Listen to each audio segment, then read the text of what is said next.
الشیطان الرجیم بسم اللہ الرحمن الرحیم وبہ نستعین وهو خیر المعین وصلی اللہ علی سیدنا محمد وآلہ الطاہرین اللهم صل على محمد وآل محمد وعجل افکار شہید مطہری کے ذیل میں معاشرہ اور اس کی بنیاد اور اس کے عناصر اس سے مربوط مباحث آپ کی خدمت میں پیش کیے جا رہے تھے۔ ہم نے شہید رحمۃ اللہ علیہ کا نظریہ مطالعہ کیا کہ جس کا نتیجہ یہ نکلا کہ ان کی نظر میں فرد بھی ایک اصالت رکھتا ہے اور معاشرہ بھی ایک اصالت رکھتا ہے، دونوں حقیقی ہیں۔ البتہ یہاں پہ جو ترکیب ہے وہ اسے ترکیب فلسفی سے تعبیر کرتے ہیں، یا یہ کہہ لیں کہ یہاں پہ نوع ترکیب کو فلسفے سے لیا گیا ہے، اور پھر دونوں ایک دوسرے کے کیونکہ اجزاء ایک دوسرے کے محتاج ہوتے ہیں اور ان اجزاء سے مل کے ایک مرکب تشکیل پاتا ہے۔ پھر مرکب بھی ایک نوع اصالت رکھتا ہے لیکن اجزاء کا محتاج بھی ہے، اور اجزاء بھی ایک نوع اصالت رکھتے ہیں لیکن ترکیب کی صورت میں ایک الگ وجود کا سبب بن رہے ہیں۔ اس کا نتیجہ یہ نکلا شہید رحمۃ اللہ علیہ کے نظریے کا کہ فرد بھی ایک وجود ہے اور معاشرہ بھی ایک وجود ہے، مستقل وجود ہے۔ جس طرح سے ایک فرد کے لیے حیات اور ممات ہے، زندگی اور موت ہے، اسی طریقے سے معاشرے کے لیے بھی زندگی اور موت ہے۔ البتہ دونوں کے تصور میں فرق ہوگا کہ معاشرہ کیسے موت کا شکار ہوتا ہے، وہ ایک الگ صورت میں انشاءاللہ آگے ہم بحث بھی کریں گے۔ لیکن شہید رحمۃ اللہ علیہ کا یہ نظریہ ہے، اسے کہتے ہیں کہ یہ معاشرہ گرائی کے نام سے اسے نام دیا جاتا ہے۔ البتہ اس کے ذیل میں یہ نظریہ کہ فرد کی کوئی قیمت نہیں اور معاشرہ ہی حقیقت رکھتا ہے، اس کا انکار کیا ہے شہید رحمۃ اللہ علیہ نے، یا فرد حقیقت رکھتا ہے معاشرہ اعتباری ہے، اس کا بھی انکار کیا، اور قبول اس صورت کو کیا ہے کہ فرد بھی حقیقت رکھتا ہے اور معاشرہ بھی ایک صحت مند وجود، مستقل وجود کے اوپر دلالت کرتا ہے۔ اپنے اس نظریے کو قرآن کریم کی آیات سے انہوں نے سازگار کیا۔ اس وقت اس موضوع کے اوپر مختلف ہمارے پاس کتب اور بہترین تحریریں موجود ہیں، البتہ وہ اسی اصطلاحی دنیا کے اندر گھری ہوئی ہیں، اور اس کے بڑے گہرے اثرات ہمارے معاشروں میں سامنے آتے ہیں۔ قرآن کریم کی آیات اگرچہ یہ جو ابتدائی ہماری بحث ہے جسے فلسفہ تاریخ کے ذیل میں بیان کیا جاتا ہے، فلسفہ علم تاریخ کے ذیل میں، کہ علم تاریخ اور فلسفہ نظریہ تاریخ میں بعض اوقات فرق اور روا رکھا جاتا ہے، تو اس کے ذیل میں ذکر کرتے ہیں کہ یعنی قرآن کریم میں جو آیات ہیں، آیا وہ یہ بیان کرتی ہیں کہ معاشرہ اصیل ہے یا فرد اصیل ہے، یا دونوں اصالت رکھتے ہیں یا دونوں اعتباری ہیں، اس طرح کی کوئی بات کوئی آیت دلالت کرتی ہے؟ نہیں، یہ ایک الگ ہمارے پاس بحث آتی ہے، لیکن یہ بلا شک و شبہ کہ اس کے ذیلی جو مباحث ہیں اس کی دلالت قرآن کریم میں موجود ہے۔ مثلا جس نے مادی جہان بینی کی، وہ مادی اس کی زندگی کے اثرات نظر آتے ہیں، یعنی ایک انسان صرف معاشرے نہیں، انسان بھی اپنے اعمال سے پہچانا جاتا ہے۔ مثلا اگر ایک انسان کی نظر میں قرآن کی قیمت خاص نہیں ہے، وہ ثانوی حیثیت رکھتے ہیں، حتیٰ کہ طالب علم کے اپنے طرز زندگی میں بھی یہ چیز نظر آتی ہے۔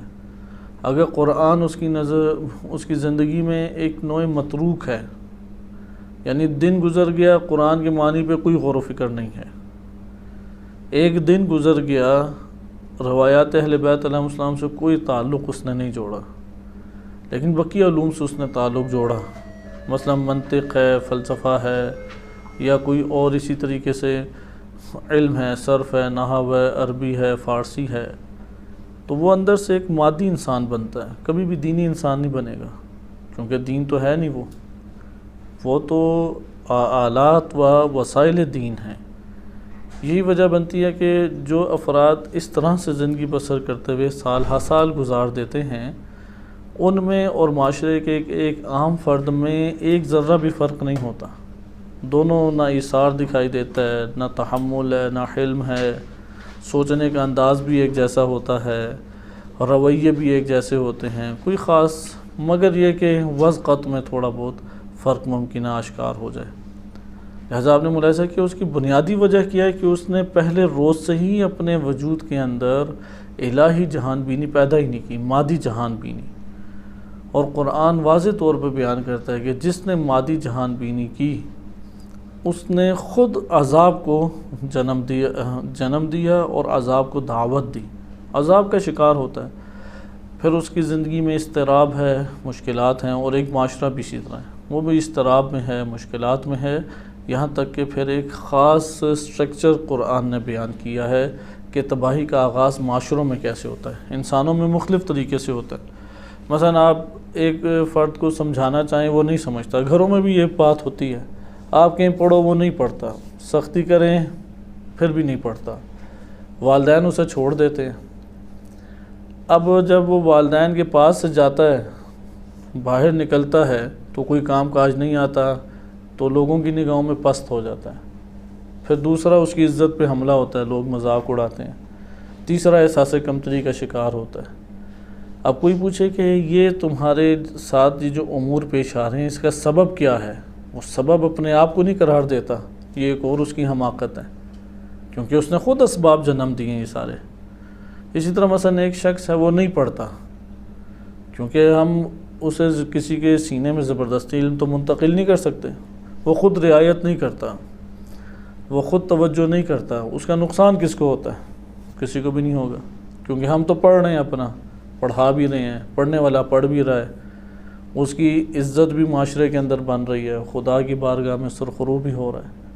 تو وہ ظاہری طور پہ اس جم میں نظر آ رہا ہے، لیکن حقیقی معنی میں اس جم میں نہیں ہے. وہ جلد ہی اپنے آپ کو جدا کر بیٹھے گا اپنی کمزوری اور ناتوانی کی وجہ سے، کیونکہ آگے چل ہی نہیں سکتا وہ. تو یہ اسباب ہیں. اس سے ہمیں پتہ لگتا ہے یہ اللہ تعالیٰ کے اس دنیا کے اندر قانون ہے کہ انسان کو اختیار دیا ہے اور قوانین کو برپا کر دیا انسان کے وجود کے اوپر یا معاشروں کے اوپر. وہ جس طرح کے قانون کو دعوت دیں گے اس طرح کے آ جائے گا قانون. حتیٰ کہ ایک فرد ہے کہ اس کا ذہن چلتا ہی نہیں ہے، لیکن وہ مسلسل محنت کرتا ہے. اس محنت کا ثمرہ ماضی میں بھی ہمارے سامنے اس طرح کے واقعات زیادہ ہیں، حال میں بھی اس طرح کے واقعات ہیں. وہ آہستہ آہستہ سیکھتا چلا جاتا ہے. لیکن بعض ایسے افراد ہیں وہ اپنی خامی اور عیب کو جانتے ہیں لیکن دور نہیں کرتے. فرصت بھی ہے، کیونکہ جوانی کے علاوہ تو فرصت نہیں ہے. یہ تو ہر وہ شخص جان سکتا ہے کہ جو بوڑھا ہو رہا ہے یا بڑھاپے میں پہنچ چکا ہے، کیونکہ اعصاب ہی آپ کے جم نہیں ہوتے، ایک جگہ پہ آپ کی توجہ ہی نہیں جاتی کہ آپ کوئی تبدیلی پیدا کر سکیں. اس لیے اس جوانی کے دور میں جس طرح کی عمر گزر گئی ویسی اس کی عمر پھر تاحال رہے گی یا وہ صفات اس کی رہ جائیں گی. خلاصہ کلام یہ صرف ایک اشارہ اس بات کی طرف کرنا مقصود ہے کہ قرآن نے یہ پہلو بیان کیے ہیں، یہ انسان کی زندگی سے حقیقت رکھتے ہیں، حقیقی تعلق رکھتے ہیں، اور معاشروں کے اندر بھی ایک حقیقی تعلق انسان کے ساتھ رکھتے ہیں. اس لیے آئیں اس فلسفے کو ہم سمجھنے کی کوشش کریں. ادھر سے ہی امامت کا تعلق ہے، ادھر سے ہی انسان کی اجتماعی معاشرے کی زندگی کا تعلق ہے. اور یہاں پہ جو تفکر بنتا ہے، مثلا اگر کسی کے پاس دینی تفکر نہیں ہے تو ہماری نگاہ میں کیا اس کے پاس ممکن ہے کہ کسی طور پہ دینی تفکر آ جائے، یا لا محالہ غیر دینی تفکر کا وہ معتقد ہوگا.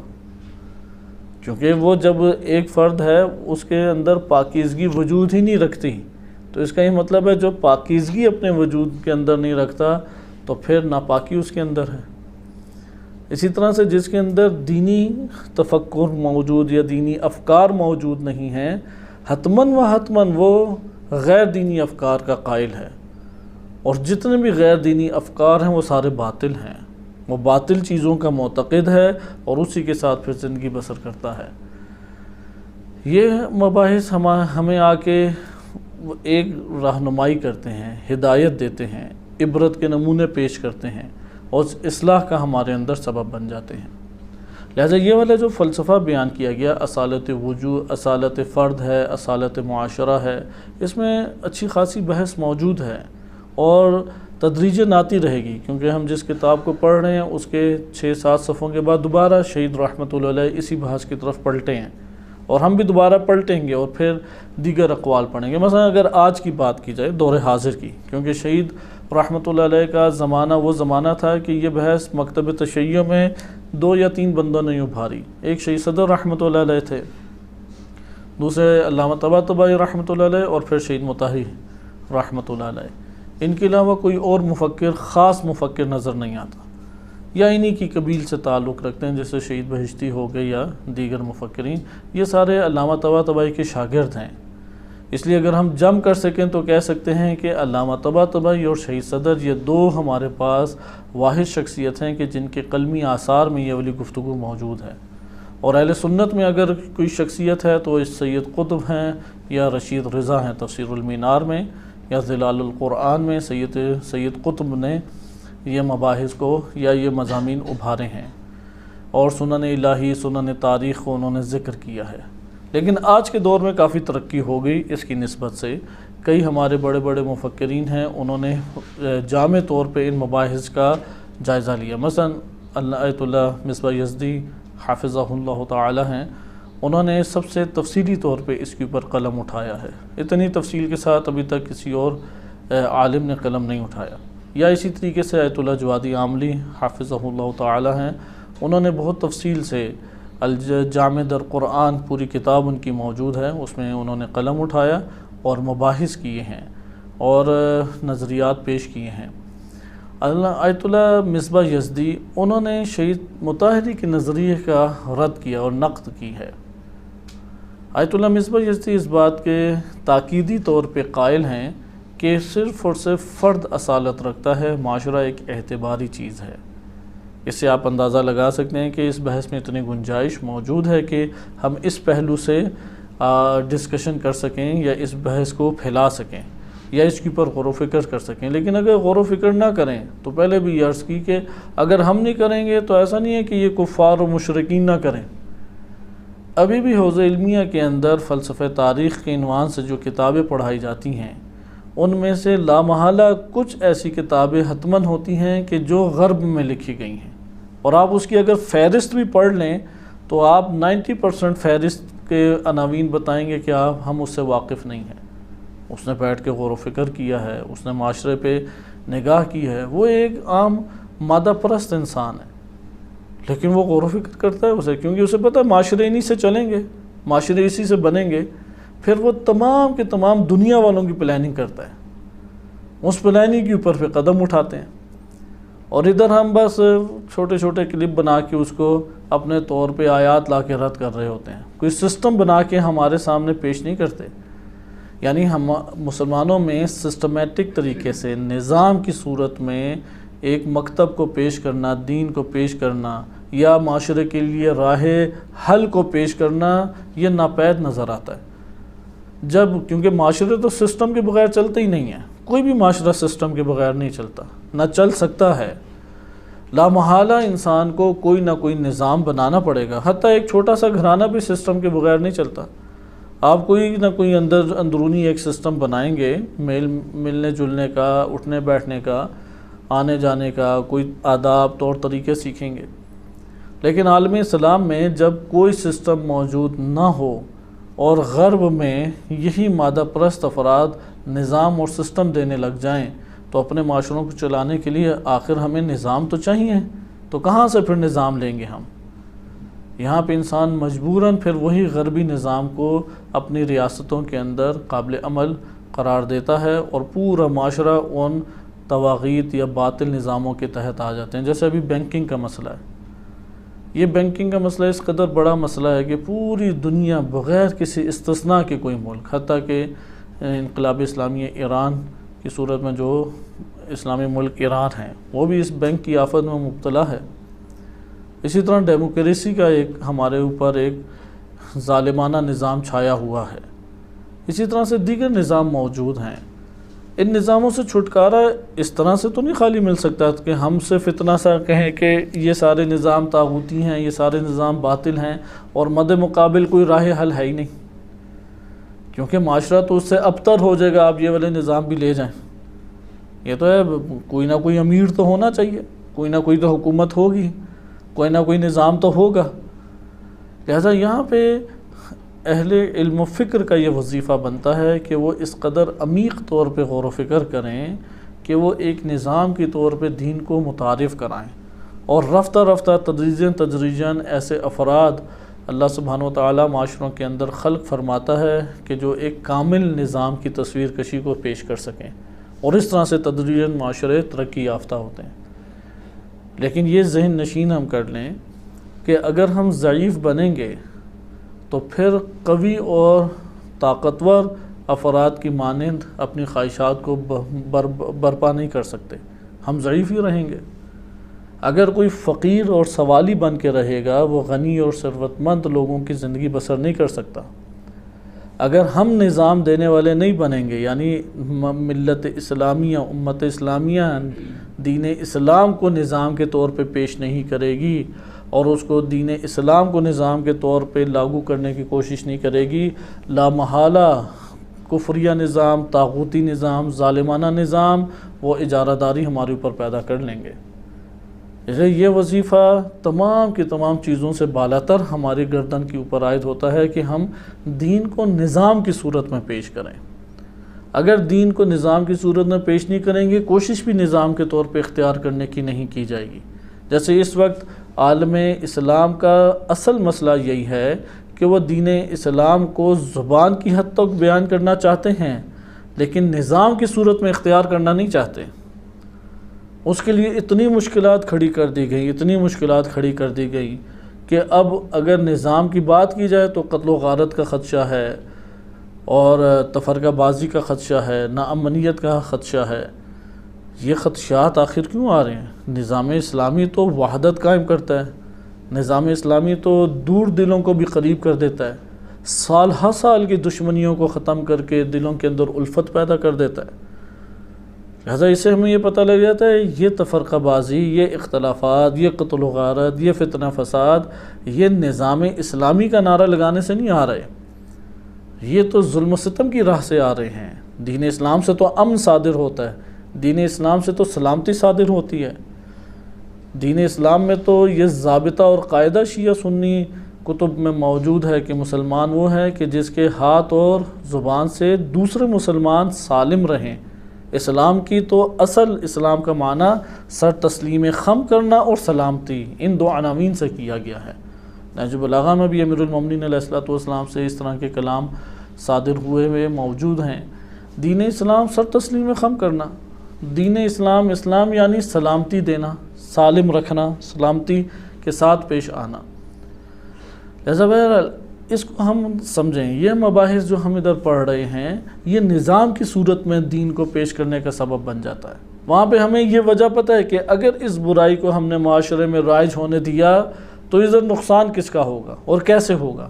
مثلا ہم ادھر چند افراد بیٹھے ہوئے ہیں، اگر ہم ان چند افراد بیٹھے ہوئے موجود ہیں، ایک فرد کے ساتھ ہم الگ سلوک کاملاً پیش کرنا شروع کر دیں، ممکن ہے کہ ایک کے ساتھ امتیازی سلوک آشکار ہو اور اس کی خبر دوسرے کو نہ ہو کہ کیوں اس کے ساتھ امتیازی سلوک ہوا ہے، اور کبھی کبھار ایسا ہوتا ہے، یہ قابل برداشت ہے، وسوسے پیدا ہوتے ہیں، دب جاتے ہیں۔ مثلا ہوتا ہے یار فلاں کو ہمیشہ چھوڑ دیتے ہیں، مجھے ہی ہمیشہ پکڑتے ہیں، فلاں کو دیکھو کبھی کچھ نہیں کہا۔ یہ ریاستوں میں بھی عام اس طرح کے شکوے شکایت ہمیشہ موجود رہتے ہیں، لیکن ایک مرتبہ یہ ہوتا ہے کہ ہم ظالمانہ طریقے سے امتیازی سلوک دینا شروع کر دیں۔ اگر ایک کو دیں گے وہ سارا کا سارا ماحول خراب ہو جائے گا۔ یہ والی حکمت جو ہے یہ ایک عام انسان بھی جانتا ہے۔ اس لیے نظام کی صورت میں جب دین کو ہم پیش کریں گے، یہ دین اسلام یا نظام اسلامی یہ پورے معاشرے کی اصلاح کا اور امن و امان کا سبب بھی بنے گا، اور انسان کے رشد اور کمال کا بھی سبب بنے گا۔ اس لیے آئیں اس بحث کو انشاءاللہ تعالی سنجیدگی کے ساتھ لیں کہ یہ بحثیں ایسی بحثیں نہیں ہیں جسے نظر انداز کیا جا سکے۔ یہ در حقیقت اسلام کے بنیادی عقائد ہیں۔ عقائد کے طور پر یہ مباحث پیش کرنی چاہیے تھی ہمیں۔ ایک معاشرہ جب نبی صلی اللہ علیہ وسلم نے قائم کیا تو اس کی بنیادیں کیا ہیں، وہ کس طرح سے معاشرہ کھڑا ہوا، اس میں فرد کی کیا قیمت ہے، اس میں اس پورے معاشرے کی کیا قیمت ہے، اس معاشرے کو چلانے والی کون سی ہستی ہو سکتی ہے، آیا کوئی بھی فرد اٹھ کے لشکر کشی کر کے آ کے غالب ہو جائے تو معاشرے کو ہنکا کے جس طرف مرضی لے جائے، یا ضروری ہے کہ جو معاشرے کے اوپر ہو وہ خود بھی ہادی ہو اور مہدی ہو، یعنی اس کو ہدایت بھی کی گئی ہے اور وہ ہدایت کرنے والا ہے، اس سے خطائیں صادر نہیں ہو سکتی۔ تو اس طرح سے یہ مباحث پر ہمارے سامنے کھلتے چلے جاتے ہیں، اس لیے یہ عقائدی ہمارے لیے مقدمات کی حیثیت رکھتے ہیں، حتیٰ کہ یہ ہم قبلاً جہان بینی کے ذیل میں پڑھ چکے ہیں کہ جو جس نوع کی جہان بینی اپنے قلب میں آباد کیے ہوئے ہے ویسا اس سے عمل صادر ہوتا ہے۔ اس لیے عمل اعمال جو ہیں یہ انسان کا تعارف ہوتے ہیں جو اس کی نیتوں کا حال بتاتے ہیں۔ اعمال جو وہ اختیار کے ساتھ کرتا ہے، ایک دفعہ تو ریاکاری یا دباؤ کی وجہ سے کرتا ہے، وہ اعمال نہیں کہ جو قانون کے دباؤ کی وجہ سے اس نے کر دیا، وہ اعمال جو آزادی اور اختیار سے کیے جاتے ہیں، یعنی یہ آزاد ہے اور یہ خود مختار ہے، اب یہ وقت کیسے پاس کرتا ہے، اس سے اس کا تعارف سب کے سامنے آ جائے گا۔ پہچاننے کا طریقہ بھی یہی ہے، ہم آس پاس کے افراد کو اس سے نہیں پہچان سکتے کہ اس سے ایک گناہ صادر ہو گیا یا فلاں ثواب اس نے انجام دے دیا، یہ ہو سکتے ہیں، گناہ کیا توبہ کی گنجائش موجود ہے، ثواب کیا ہے تو اس کا استمرار اور اس کی بقا، اس کے لیے اسے دعا کرنی چاہیے یا بھاگ دوڑ کرنی چاہیے۔ انسانوں کی پہچان کا، حتیٰ کہ ہم ایک دوسرے کے سامنے بیٹھے ہیں، کیسے ایک دوسرے کو پہچانیں، ہماری پہچان کا بہترین طریقہ کار یہ ہے کہ جب اس کو اختیار اور آزادی ملتی ہے تو یہ کس کام کو جنم دے رہا ہے، یہ اس کا تعارف ہے۔ مثلا آج کے دور میں ایک بندہ صرف موبائل کے ساتھ لگا رہتا ہے، موبائل اس کا تعارف ہے، یہ کل کو اور اس کے پاس وسعتیں آ جائیں وہ کسی اور لہو لعب میں مشغول ہو جائے گا، کسی اور میں، لیکن ایک بندہ تبلیغات میں مشغول ہے، اس کے لیے بھاگ دوڑ کر رہا ہے، یہ اس کی نیتوں کا حال اندر سے بتاتا ہے۔ اس لیے وہ خود اپنے آپ کو باعزت کرے گا یا خود اپنے آپ کو پست کرے گا، کیونکہ تکرار نفس کا حصہ بنتا ہے، یہ ذہن نشین کریں، یعنی تکرار ملکہ بنتا ہے، استعداد بنتی ہے، تکرار کرنے سے نفس کے اندر ایک چیز اجاگر ہو جاتی ہے، وہ پھر فوراً جدا نہیں ہوتی۔ جیسا کہ ہمارے ہاں علماء اہل سیر و سلوک بیان کرتے ہیں کہ جو عمل انسان سے صادر ہوتا ہے وہ عمل نہیں سامنے آئے گا کبھی بھی، قبر میں وہ عمل تو سامنے نہیں آتا، عمل تو اس دنیا میں غائب ہو گیا انجام پا کے۔ عمل انسان جو انجام دیتا ہے اس سے نفس کے اندر ایک شے وجود میں آتی ہے، تکراراً وہ عمل انجام دیتا رہتا ہے تو نفس میں صلاحیت اس کی پیدا ہو جاتی ہے، وہ عمل اچھا ہو یا برا ہو، اچھے عمل کی صلاحیت اب قبر میں اچھائیوں کو یوں پھینکے گی، نکالے گی باہر، برے عمل کی صلاحیت جو اس نے عملی طور پہ جنم دے دی ہے یہ برائیوں کو نکالے گی، کس طرح سے کوئی چیز اس سے روک سکتی ہے، لہذا اس کا نفس ہے کہ جہاں سے یہ سب کچھ اگ رہا ہے، اور اس نے اپنے وجود میں عمل کے تکرار سے نفس کے اندر جنم دینا ہے، سختی ہے، زحمت ہے، مشقت ہے بلا شک و شبہ، لہذا ہر نیک عمل جس میں سختی اور زحمت ہے وہ تکرار کرتا جائے گا، عمل تو اسے کچھ بھی نہیں دے رہا، اصل تو وہی ملکات اور نیات ہیں انسانی نفس کے اندر، کیونکہ عمل تو ریاکاری سے بھی وابستہ ہو سکتا ہے، عمل تو منافقانہ بھی ہو سکتا ہے، عمل تو فاسقانہ بھی ہو سکتا ہے،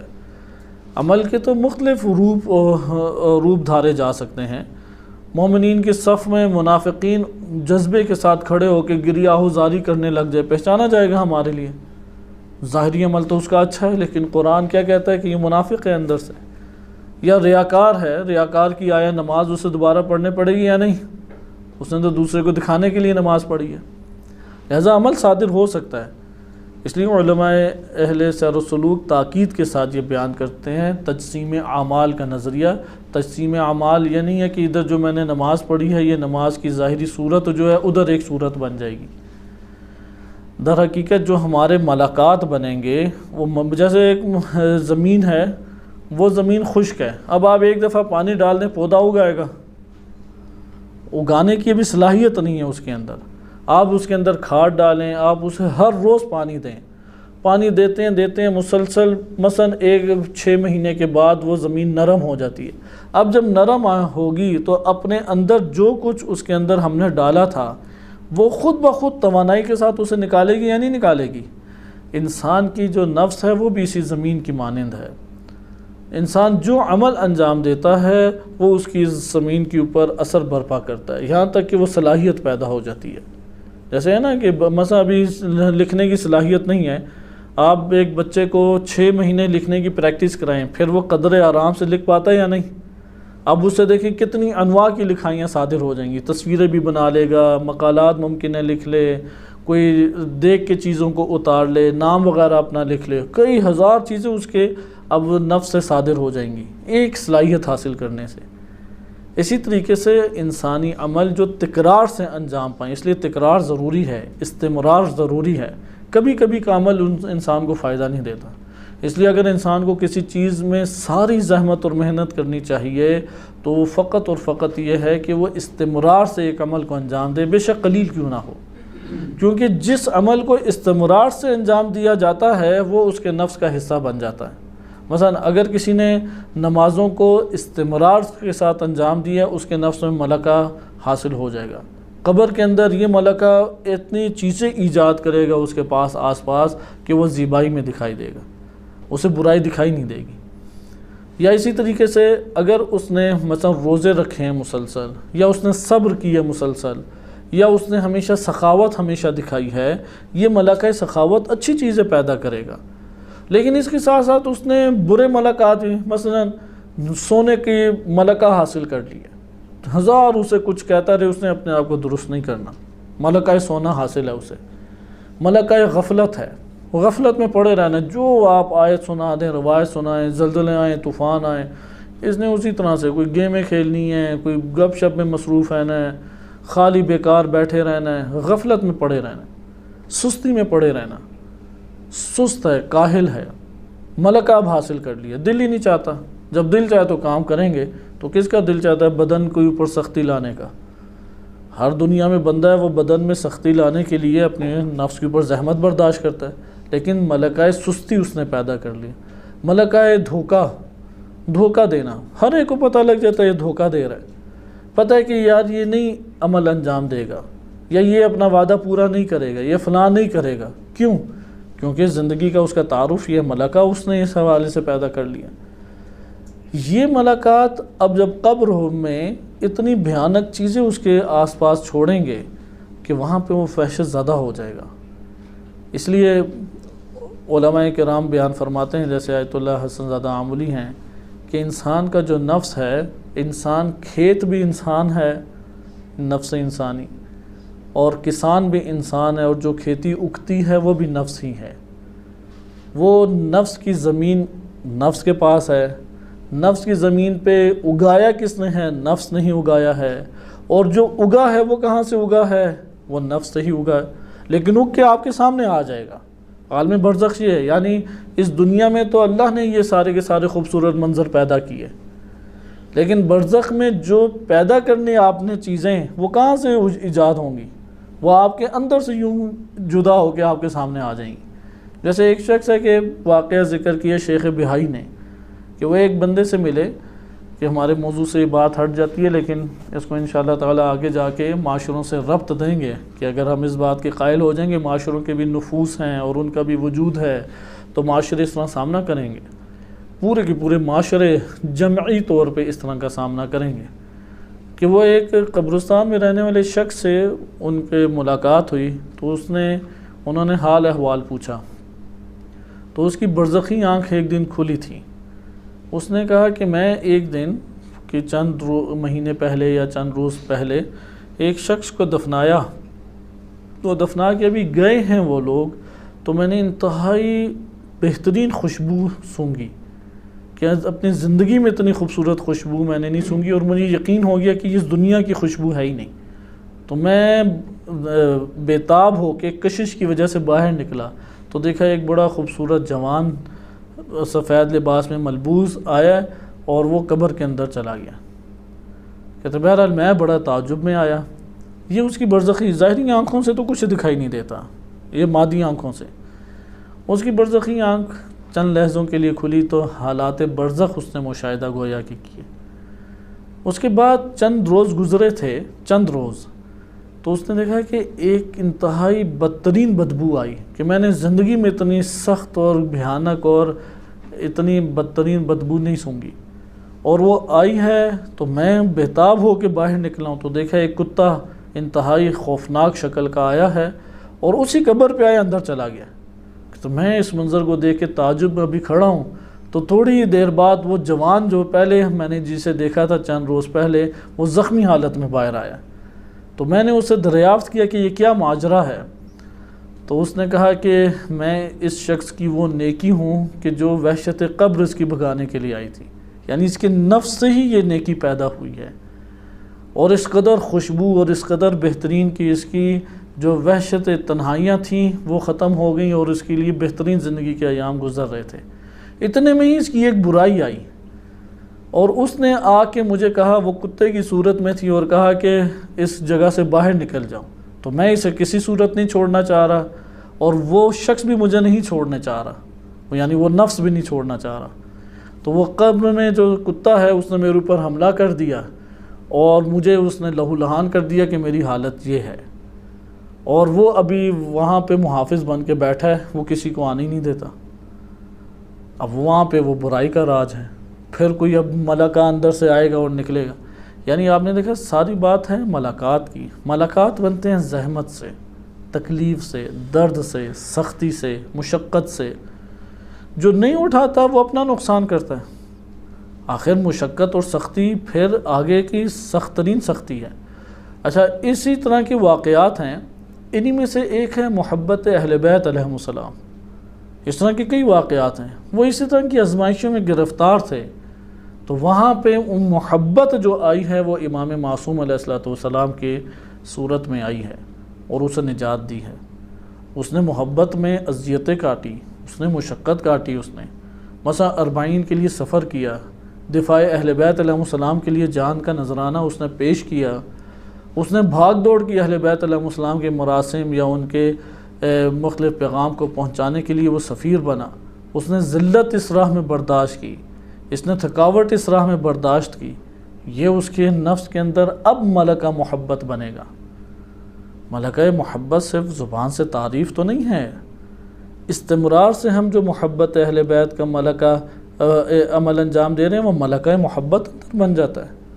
جیسے حجر ابن عدی، انہیں کہا کہ امام علی علیہ السلام کو گالیاں دو، اس نے کہا میں گالیاں تو کسی صورت نہیں دوں گا۔ پھر کہا کہ قتل کر دیا جاؤ گے، کہا قتل ہونا قبول ہے۔ ایک لحظے کے لیے بھی اپنے دل کے اندر تصور پیدا کروں کہ علی علیہ السلام سے بغض اور نفرت رکھوں، یہ قبول نہیں ہے۔ لہذا یہ ملاقات انسان کو نجات دیتے ہیں۔ اسی طرح حب اللہ، اللہ کی محبت دل میں پیدا کرے۔ اہل بیت کی محبت، اسی سے اللہ کی محبت جنم لیتی ہے۔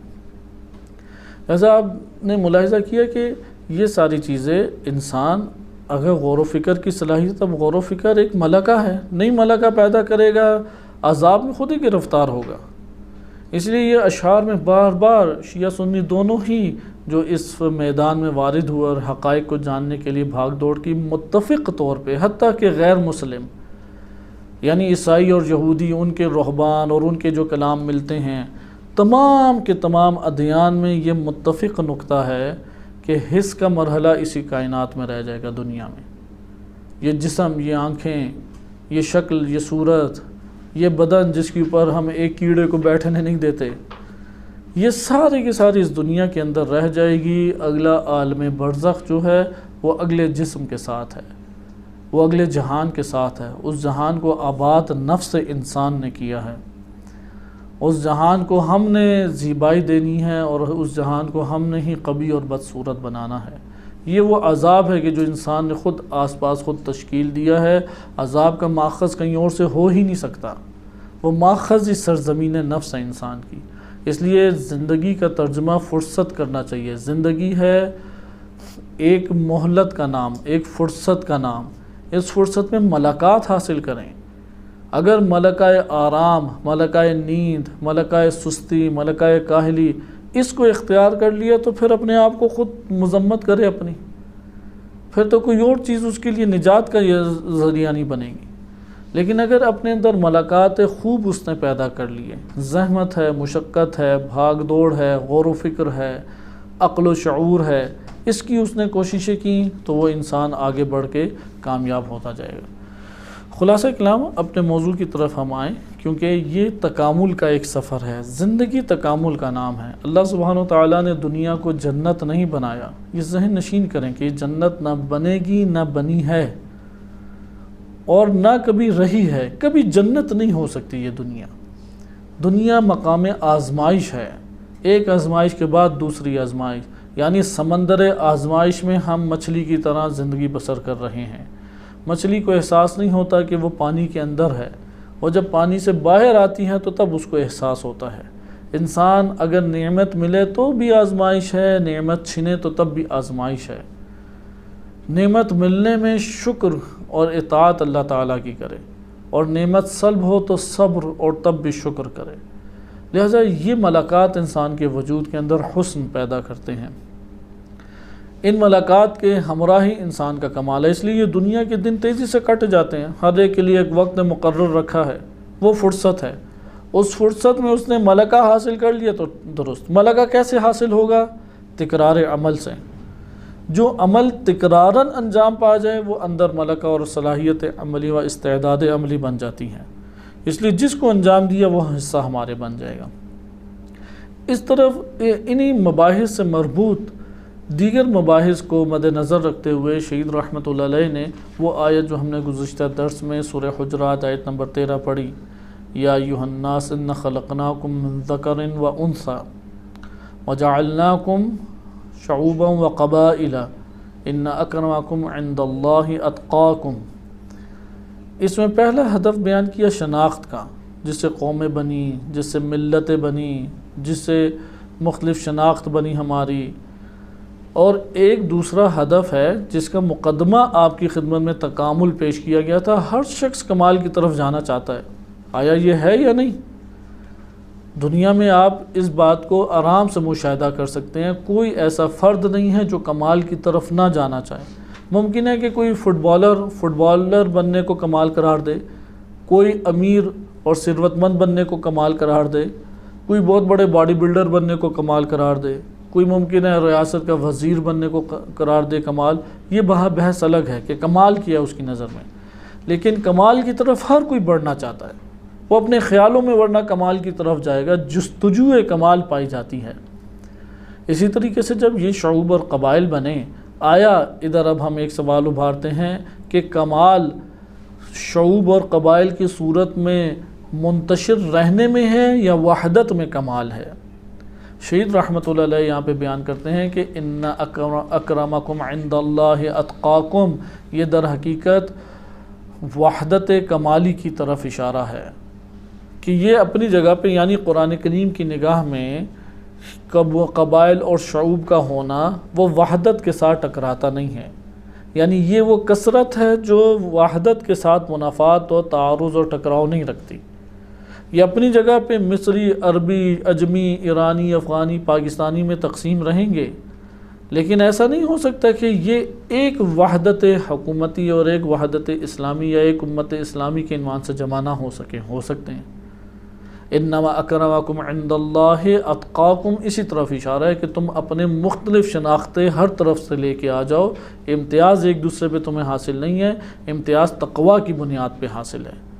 اس لیے شہید رحمۃ اللہ علیہ فرماتے ہیں کہ در حقیقت یہ اختلاف اور کثرت، اس کو سفر چاہیے تکامل کا، اور یہ تکامل اس وقت پا جائے گی جب ایک وحدت کے زیر تحت آ جائے گی، اور پوری جہان اور پوری دنیا کے اوپر ایک وحدت اسلامی، ایک امت اسلامی، ایک حکومت اسلامی، ایک حاکم اسلامی کے ماتحت یہ پورے کے پورے اختلافی شعوب اور قبائل آ جائیں گے۔ بالفاظ دیگر کہ ابھی جو بارڈرز بنے ہوئے ہیں، حد بندی ہمارے ہاں ہوئی ہوئی ہے، یہ حد بندی اور بارڈرز اگر قائم بھی رہیں تب بھی ایک امت بن سکتے ہیں، تب بھی ایک حکومت جہانی ان کے اوپر آ سکتی ہے، تب بھی ان کے اوپر ایک حاکم حقیقی حکومت کر سکتا ہے، جیسے حاکم حقیقی اللہ تعالیٰ کی ذات ہے، اور اللہ نے نبی صلی اللہ علیہ وآلہ وسلم کو، اور نبی صلی اللہ علیہ وآلہ وسلم کے بعد امام معصوم، اور امام معصوم نے اپنے کلی ضابطے کے ذریعے سے عادل فقیہ جامع شرائط اس کو حاکم مقرر کیا ہے۔ یہ ممالک آپس میں اسی طرح سے رہیں گے، معاشرے چلیں گے، لیکن معاشروں پہ نظام طاری ہو سکتا ہے، معاشروں کے اندر اصلاح برپا کی جا سکتی ہے۔ اس لیے مختلف یہاں پہ نظریات ہمارے سامنے آتے ہیں، لیکن یہ تکامل کی طرف سفر ہے۔ مثلا ہم اپنے ہی وطن عزیز کو دیکھ لیں، پاکستان، آیا یہ صورت بہتر ہے کہ ہر صوبہ الگ الگ ملک بن جائے، یا 4 صوبے اپنی ذاتی شناخت کو برقرار رکھتے ہوئے اپنے ثقافتی رنگ، اپنی قومی زبان یعنی جو اپنی علاقائی زبان ہے، اپنی علاقائی زبان کی حفاظت کرتے ہوئے وہ پاکستان کی ایک حکومت اور اس اسلامی ریاست کے ریاست ہونے کو قبول کر لیں؟ یہ زیادہ بہتر ہے، یا یہ 4 الگ الگ صوبے الگ الگ ملک بن جائیں؟ یہ زیادہ بہتر ہے۔ یقیناً ہم کہیں گے کہ کمال اس میں ہے کہ یہ 4 صوبے جو ہیں وہ ایک ریاست بن کے رہیں، یہ 4 صوبے اپنے اوپر ایک حاکم کو تسلیم کر لیں، اور ان کی اپنی شناخت باقی ہے، ان کے اپنے علاقائی زبانیں اس جگہ پہ باقی ہیں۔ اگر ہم اس بات کو قبول نہ کریں کہ یہ کمال نہیں ہے، یہ وحدت کمال نہیں ہے، یہ سفر وحدت اس کے اندر کسی قسم کا تکامل نہیں ہے، تو پھر تو اگلی بات یہ ہے کہ ہر صوبے کے اندر قومیں ہیں، وہ پھر قومیں الگ الگ اپنا ملک بنا لیں، پھر ہر قوم کے اندر قبائل ہیں، وہ پھر قبائل الگ ملک بنا لیں، پھر تو یہ بحرین اور کویت جیسے کئی 100 ملک ہمارے وطن کے اندر بن جائیں گے، ہر ایک گاؤں جو ہے وہ ایک الگ وطن بنا ہوا ہے۔ تو یہ آیا اختلاف تکامل ہے یا تنزلی ہے؟ یقیناً اختلاف کبھی بھی خوشگوار نہیں ہے۔ یقیناً یہ جو اختلافی نکات اور اختلافی پہلو ہیں یہ کبھی بھی تکامل اور کمال شمار نہیں ہوتے۔ قوت اسی وقت حاصل ہوتی ہے کہ جب وحدت کی طرف جایا جائے۔ جیسے اس وقت 4 صوبے ہیں، 4 صوبوں میں ایک کسی چھوٹے سے علاقے پہ بھی دشمن جسارت کرتے ہوئے حملہ کرے تو پورا ملک اس کے دفاع کے لیے وہاں پہ پہنچے گا۔ صرف ایک جگہ سے فوجی نہیں پہنچیں گے، پنجاب سے بھی آئیں گے، سندھ سے بھی آئیں گے۔ مثلا اگر کشمیر کی سائڈ پہ حملہ کیا ہے تو پورے ملک سے وہاں پہ فوج بن کے وہاں پہ آ کے دفاع کرے گی۔ لیکن بالفرض ہم کہ یہ الگ الگ ریاستیں بن گئی ہیں پھر، اور یہ ریاستیں کوئی ایک دوسرے سے تعلق نہیں ہے ان کا، پھر ہم کہیں گے یہ تو پنجاب پہ حملہ ہوا ہے، سندھ والے کہیں گے ہم پہ تھوڑی حملہ ہوا ہے، ہم پہ جب ہوگا تب ہم دیکھی جائے گی۔ 1922 سے پہلے خلافت عثمانیہ کے نام سے ایک حکومت تھی، ایک ملک تھا، اس ملک کے بڑے بڑے صوبوں کے نام تھے، عراق ایک صوبہ تھا، شام ایک صوبہ تھا جس میں یہ اردن، فلسطین اور لبنان اس وقت آ جاتے تھے، حجاز ایک صوبہ تھا جس میں یہ سارے ذیلی ممالک آ جاتے تھے۔ اس طرح 5-6 یا چند بڑے بڑے صوبے موجود تھے۔ ان کا دارالخلافہ موجودہ ترکی تھا۔ یہ جو ترکی کا ملک ہے، اندازہ لگائیں کتنا بڑے بڑے یہ شہر یا صوبے تھے۔ ترکی ایک دارالخلافہ شمار ہوتا تھا۔ اب اگر عراق کے اوپر حملہ ہوتا تو ممکن تھا کہ بقیہ صوبوں سے افراد نہ آئیں، یا وہاں پہ وہ اپنے وطن کی حفاظت کے لیے سارے قدم اٹھائیں گے، یقیناً قدم اٹھائیں گے۔ لہٰذا استعمار امریکائی و برطانوی انہوں نے پلاننگ ہی سب سے پہلے یہ کی کہ ان کے اندر اختلاف اور انتشار ڈالا جائے۔ اس لیے لارنس آف عربیہ کے نام سے اب تو فلمیں بھی بہت ساری قدیمی بھی بنی ہوئی ہیں اور موجود ہیں تفصیلات، وہ آیا اور اس نے عرب قبائلیت کو جنم دیا، کیونکہ کئی قومیں رہتی تھی، ترکی میں ترک ہیں، کردستان میں کرد ہیں، عرب میں عرب ممالک ہیں، کچھ فارس نسل سے ہیں، اس طرح مختلف نسلیں اور قومیں تھیں، اس لیے عرب حصہ زیادہ تھا۔ انہوں نے عرب قبائلیت کے اندر تعصب کو جنم دیا، فتنہ برپا کیا، وہ آپس میں لڑنے لگے۔ لڑتے لڑتے انہوں نے سیاسی پارٹیاں بنائیں، جیسے بعض پارٹی شام میں بھی تھی، بعض پارٹی عراق میں بھی تھی۔ اسی طرح سے سیاسی پارٹیاں بنی اور ان پارٹیوں کی کشمکش میں، سیاسی پارٹیوں کی کشمکش میں 1922 کے بعد اس خلافت کا یا اس ریاست اسلامی کے ٹکڑے ہوئے اور موجودہ ممالک جو آپ دیکھ رہے ہیں یہ سارے ممالک بن گئے۔ چھوٹے چھوٹے گاؤں، جیسے یہ کویت ہے، چھوٹا سا ملک ہے، چند لاکھ آبادی بھی نہیں ہے، ایک چھوٹا سا شہر، قم سے چھوٹا ہے شہر، اب قم میں ممکن ہے اسے زیادہ آبادی ہو جائے، بلکہ یقیناً زیادہ آبادی، وہ ایک ملک بن گیا۔ بحرین ایک چھوٹا سا ٹکڑا ہے جو ایران کا حصہ ہوتا تھا، شاہ نے وہ اٹھا کے حجاز الگ دے دیا انہیں۔ خلاصہ کلام، اب جب یہ ٹکڑے ٹکڑے ہو گیا تو عراق کی سرزمین کو پامال کیا، بدترین طریقے سے امریکہ نے اس کے اوپر قبضہ کیا، کیسے برباد کیا۔ کویت کے اوپر عراق نے حملہ کیا، سب مسلمان آس پاس کے ممالک خاموش بیٹھے ہیں۔ اسی طریقے سے یمن ہے، اس کے اوپر حملہ ہوا، سعودیہ نے فرعونیت دکھائی اور حملہ کیا۔ آپ دیکھتے ہیں کہ سارے آس پاس کے ممالک خاموش بیٹھے ہیں، اب ممکن ہے ظالمین کا ساتھ دے رہے ہوں۔ اگر یہ ایک ریاست ہوتی تو یہ کبھی بھی تصور پیدا نہ ہوتا، اس لیے وحدت کمال ہے بلا شک و شبہ۔ اس لیے امت اسلامی کو نبی صلی اللہ علیہ وسلم نے ایک امت کے طور پہ پیش کیا۔ جب ایک امت کے طور پہ پیش کیا، قبائل ادھر ہیں یا نہیں، لیکن قبائل کا یہ مقام نہیں رکھا کہ قتل و غارت اس بنیاد پہ کرو، اس بنیاد پہ امتیاز پیدا کرنا شروع کر دو، اس بنیاد پہ ایک دوسرے سے امتیازی سلوک کرنا پیدا شروع کر دو، اس بنیاد پہ تفرقہ بازی کو جنم دینا شروع کر دو۔ اس کی شدت سے مذمت کی نبی صلی اللہ علیہ وسلم نے۔ اس لیے حجۃ الوداع کے موقع پہ جو خطبہ وارد ہوا ہے کتب شیعہ و سنی میں، اس میں بیان فرمایا کہ کسی بھی گورے کو کالے پہ اور کالے کو گورے پہ فوقیت حاصل نہیں ہے۔ ابھی آپ امریکہ اسی آگ میں جل رہے ہیں، امریکہ میں بنیادی فتنہ یہاں سے ہی شروع ہوا اور اسی آگ میں ابھی وہ جل رہا ہے، تڑپ رہا ہے، اور جس طرح رشیا کی طرح انشاءاللہ ان قریب دیکھیں گے اس کے ٹکڑے ہوتے ہوئے اس ظالمانہ نظام کی، کیونکہ اس کی بنیاد ہی اس تعصب کے اوپر تھی۔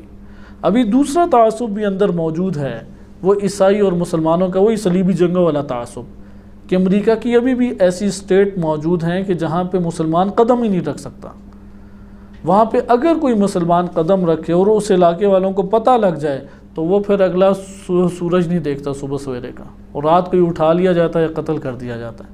پولیس کے ہاتھ وہ بندہ چڑھتا ہی نہیں ہے، کیونکہ اتنے زیادہ افراد ہیں اس کے حمایت کرنے والے کہ اسے کچھ نہیں کہہ سکتے۔ لہذا تعصب در تعصب موجود ہے۔ حضرت صلی اللہ علیہ وسلم نے دلوں میں الفت پیدا کی، قبائل کو قبائل سے جوڑا، غلاموں کی شادی سرداروں کی بیٹیوں سے کی، مومن کو مومن کا ہمکف قرار دیا، مومنہ کو مومن کا ہمکف قرار دیا، مسلم اور مسلمہ کا تعلق آپس میں قائم کیا، ایک امت اسلامیہ کا تصور پیش کیا۔ یہ امت اسلامیہ ایک حکومت اسلامیہ کے تابع ہے، اور اس حکومت اسلامیہ کے تابع رہتے ہوئے اگر یہ قبائل، خاندان اور مختلف علاقوں میں زندگی بسر کریں تو اس سے کسی قسم کا کوئی اختلاف جنم نہیں لیتا۔ مثلا اگر مسلمان حبشہ میں موجود ہیں، نبی صلی اللہ علیہ وسلم کے تابع اپنے آپ کو سمجھتے ہیں، وہاں پہ نجاشی اس وقت بادشاہ بیٹھا ہوا ہے، لیکن وہ پناہ گزین جو ادھر موجود ہیں وہ اپنے آپ کو اس بادشاہ کے تابع نہیں قرار دیتے، نبی صلی اللہ علیہ وسلم کے تابع قرار دیتے ہیں۔ جب ہم نے یہ بات جان لی کہ اسلام دین اسلام ہے، سلامتی دیتا ہے، امن و امان لاتا ہے، فتنہ فساد ختم کرتا ہے، تو پھر تو اور خطرات ختم ہو جاتے ہیں، پھر تو کسی ملک کو کوئی خطرہ نہیں۔ اور اس کی سب سے بڑی عملی تصویر ہمیں آپ موجودہ یورپ میں دکھائی دیتی ہے۔ انہوں نے موجودہ سب نے مل کے ایک حکومتی فیصلے کے لیے ایک کمیٹی بنائی، یورو انہوں نے پیسہ جاری کیا، انہوں نے بزنس کی شرائط مشترکہ طور پہ رکھی، اور اپنے بارڈرز ایریا کے بھی قوانین مشترکہ طور پہ انہوں نے بنائے۔ اب یہ کئی ممالک ہیں جو ایک امت بن کے رہ رہے ہیں۔ یہ سب سے بڑا یہ یونائٹڈ اسٹیٹ آف امریکہ، یہ دیکھیں کتنی اسٹیٹ ہیں کہ جو مل کے ایک جگہ پہ زندگی بسر کر رہی ہیں، ہر اسٹیٹ اپنے طور پہ حکومت بھی چلا رہا ہے، لیکن ان سب کے اوپر ایک نظام ہے، وہ ایک ملت سے پہچانے دنیا میں چاہتے ہیں، اور اس کے پھر نفع اور فوائد بھی حاصل کر رہے ہیں۔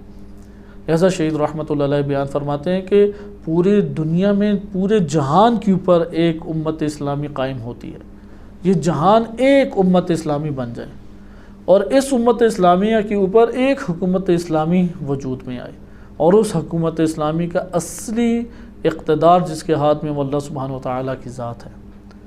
اور یہ جتنے اختلاف نیچے ہیں یہ کسی قسم کا آپس میں ٹکراؤ نہیں رکھتے۔ کوئی کہے گا کہ عرب کہے گا کہ میرا حاکم ہونا چاہیے، عجم کہے گا میرا حاکم ہونا چاہیے، گورا کہے گا کہ گوروں سے آ جائے، کالا کہے گا کہ کالوں سیاہ فام سے آ جائے۔ تو یہاں پہ قرآن نے ضابطہ دی، ان اکرمکم عند اللہ اتقاکم، اور اسی لیے یہ کس قدر خوبصورت شعار ہے کہ حب الحسین یجمعنا، کہ اربعین کے موقع پہ لگا کہ مختلف ملتوں کو حسین کی محبت نے جمع کر دیا ہے۔ نبی صلی اللہ علیہ وسلم آج سب کے ہیں، وہ سیاہ فام کے بھی ہیں، وہ سفید فام کے بھی ہیں، وہ اگر انڈونیشیا ملائیشیا سے آئے ہوئے لوگوں کے لیے بھی رسول اللہ ہیں، وہ مکہ اور مدینہ میں رہنے والے اسی علاقے کے لوگوں کے لیے بھی ہیں، اسی طرح امام زمان علیہ الصلوۃ والسلام ہیں۔ لہذا دین اسلام نے مسلمین کا ولی قرار دیا ہے، امام المسلمین قرار دیا ہے۔ تو یہ ہمارے پاس دوسرا ہدف ہوتا ہے جس کو کمال شہید مطہری نے قرار دیا کہ اختلاف، یہ اختلاف کمال نہیں ہے، یہ اس دنیا کی زندگی کے لیے لازمہ ہے دنیا کی زندگی کا۔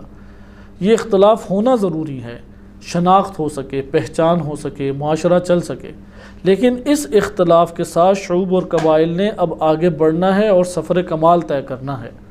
اور یہ سفر کمال اس وقت وجود میں آئے گا کہ جب وحدت جنم لے لے گی، اور اس وحدت کے اوپر ایک واحد حاکم کا آنا یا اس وحدت کے موقع پہ کسی کا برسر اقتدار آنا کسی بھی منصب کے اوپر، اس کا ملاک انما اکرمکم عند اللہ اتقاکم ہے۔ اس لیے وہ کوئی بھی قبائلیت یا شعوب وغیرہ نہیں ہے۔ اور یہ ہمارے ہاں صرف ایک نظریاتی طور پہ رائے نہیں ہے، بلکہ تشیع کا مذہب یہ ہے کہ وہ مہدویت کا قائل ہے، اسی کو مہدویت کہتے ہیں۔ مہدویت یعنی سب اختلاف جو ہیں موجود ہیں، اس کے باوجود سارے کے سارے امام مہدی علیہ الصلوۃ والسلام کے ماتحت آ جائیں، ان کی حکومت مہدوی کے ماتحت آ جائیں، اور پھر دین ہدایت جو مہدویت ہدایت سے ہے، وہ دین ہدایت سب کے اوپر راج کرے۔ وہ اپنی جگہ پہ قبائل اسی طرح رہیں گے، علاقے اسی طرح رہیں گے۔ ہاں یہ ایک اور بحث ہے کہ آیا بارڈر اس طرح سے رہیں گے یا نہیں۔ اگر بارڈر کا مطلب یہ کیا جاتا ہے کہ حکومت بھی جدا اور حکومت کا پرزور طریقے سے جو اجرا قوانین کا کیا جاتا ہے تو وہ بھی جدا، پھر تو یقیناً بارڈر نہیں رہیں گے، پھر تو اوپر ایک حکومت اسلامی قبول نہ ہوئی۔ لیکن اگر یہ نہیں ہے، بلکہ قومیت کی بنیاد کے اوپر اختلافات کو مٹانے کے لیے حد بندی کی گئی ہے اور وہاں پہ اسلامی قوانین اجرا انہی لوگوں کے ہاتھوں میں پائے جاتے ہیں، تو ایک احتمال دیا جا سکتا ہے، کوئی یقینی بات نہیں، کیونکہ مختلف صورتیں نقشے بدلتے رہے ہیں، کوئی نقشہ ہمیشہ یکساں نہیں رہا۔ لیکن یہ مہدویت سے مربوط ہے۔ قبل از مہدویت یقیناً ایک حکومت اسلامی جہانی وجود میں نہیں آ سکتی۔ چھوٹے چھوٹے علاقوں میں ممالک کے اندر حکومت اسلامی جنم لے سکتی ہے، لیکن جہانی کب ہوگی، اس جہانی کو مہدویت سے تعبیر کرتے ہیں۔ لہذا یہ جو اختلاف ہمارے پاس آ رہا ہے، انما اکرمکم عند اللہ اتقاکم، یہ ہدف ثانی ہے، اور ہدف ثانی کے دو اہم ترین ہمارے پاس مقدمے ہیں، تکامل اور وحدت۔ ثابت کریں کہ تکامل معاشرے چاہتے ہیں، ثابت کریں کہ معاشرے جیسے جیسے زندگی بسر کر رہے ہیں کہ بعد والے پہلے والوں کی نسبت کمال حاصل کر چکے ہیں، اور یہ ہم آج اس دنیا کے اندر دیکھتے ہیں۔ لہذا بعد والوں کی نسبت آنے والے وہ شریعت محمدی صلی اللہ علیہ وسلم نازل آدم علیہ السلام کے دور میں نہیں ہوئی۔ کیوں؟ کیونکہ معاشرہ متحمل نہیں تھا۔ یہ معاشروں نے آہستہ آہستہ تکامل کیا، اور یہ تکامل وحدت کی طرف جائے گا۔ اس لیے وحدت کو کمال نمبر 2 بحث ہمیں کرنے کی ضرورت ہے کہ وحدت میں کمال ہے، نہ کہ اختلاف میں کمال ہے۔ اور یہ وحدت جو ہے یہ مہدویت سے تعبیر ہے، اسے مہدویت سے عبارت کیا جاتا ہے۔ اس لیے جب بھی حکومت اسلامی کی بات ہو تو اس میں ملیت، قومیت کا رنگ بھرنا یہ ایک سازشی عناصر ہیں، وہ بیرونی ہوں یا داخلی ہوں، ہر طور پہ سازشی عناصر کہلائیں گے۔ اس لیے کوئی بھی یہ والی بات کرے تو یہ سازشی عناصر سے وابستہ ہے، لہذا اس میں معیار کی بات کرنی چاہیے، انما اکرمکم عند اللہ اتقاکم۔ انشاءاللہ تعالی اس کا ہم دوسرا حصہ، کیونکہ یہاں سے کیونکہ ہمارے مفکرین نے ان ابحاث کو بیان کیا ہے فلسفہ تاریخ کے عنوان سے۔ فلسفہ تاریخ کی دوسری بحث ہی یہاں پہ شروع ہوتی ہے، اس لیے وہاں پہ پھر یہ سنن الہیہ کی ضمنی بحث آتی ہے۔ جب تکامل کی بحث آتی ہے، سوال تکامل کیسے ہوگا؟ مثلا آپ سے سوال کیا جائے حیات اور زندگی کمال ہے یا موت کمال ہے؟ کیا چیز کمال ہے؟ زندگی کمال ہے یا ہمارا ادھر موت کا شکار یعنی صحت کمال ہے یا بیماری کمال ہے؟ تو موت تو اس سے بڑھ کر ہوگی نا، وہ تو نابودی ہے ظاہری طور پہ، صحیح ہے؟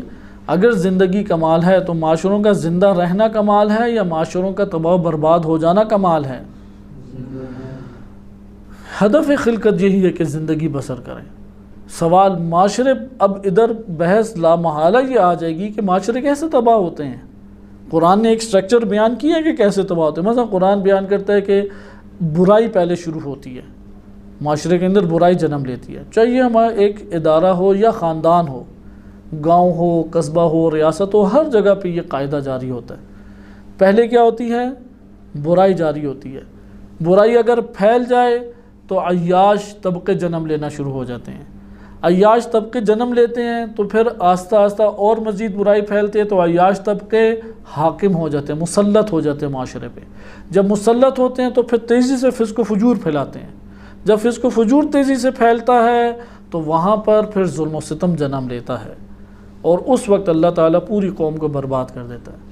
یہ مراحل یوں طے ہوتے ہیں. یا علامہ طباطبائی کے باقول کیسے مراحل طے ہوتے ہیں کہ سب سے پہلے فساد مالیات کے موارد اس میں شروع ہوتا ہے. سب سے پہلا فساد غبن شروع ہوتا ہے اموال میں. اموال میں خیانت کی جاتی ہے، کرپشن کی جاتی ہے. اموال میں کرپشن ہوتی ہے تو فقیر طبقہ بننا شروع ہو جاتا ہے.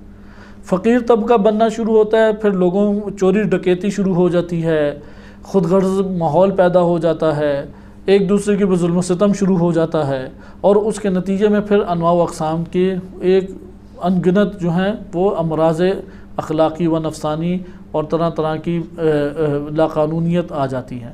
اور اسی وقت ایک اور طبقہ معاشرے میں پیدا ہو جاتا ہے، اور وہ ہے غنی و ثروت مند امیر طبقہ. وہ عیاشی کرتا ہے، وہ شہوت ران بن جاتا ہے، وہ لوگوں کے مال پہ قبضے کرتا ہے، وہ قتل و غارت برپا کرتا ہے، وہ لوگوں میں گمراہی اور انحراف پھیلاتا ہے.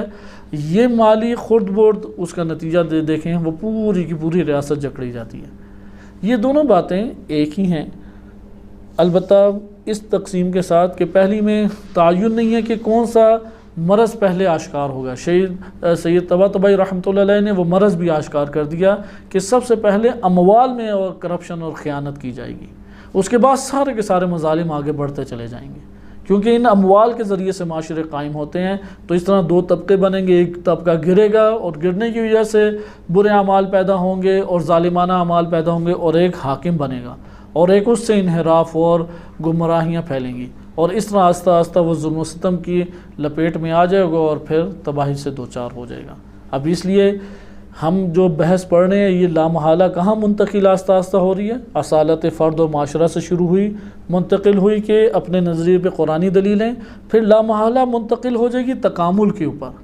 تکامل کے اوپر جب ہوگی تو تکامل وجود میں کیسے آتا ہے؟ اسے زندگی چاہیے، موت کو پھر ڈیفائن کرنا پڑے گا. ابھی جیسے میں نے آپ کو دو منظر موت کے قرآن سے پیش کیے، پھر زندگی کو بھی ہمیں بیان کرنا پڑے گا. زندگی میں یعنی انسانی زندگی اور انسانی معاشروں کی زندگی اس وقت تک تکامل نہیں پا سکتی جب تک حق اور باطل کا آپس میں مبارزہ نہ ہو.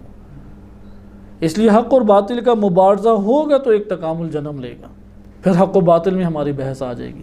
لہذا جتنی کتابیں فلسفہ تاریخ یا علم تاریخ کے فلسفے کے عنوان سے لکھی گئی ہیں، انہی مراحل سے آہستہ آہستہ گزرتی ہیں. انشاءاللہ تعالی ہماری بحث اسی طرح آگے بڑھے گی. وصلی اللہ علی سیدنا محمد و آلہ الطاہرین.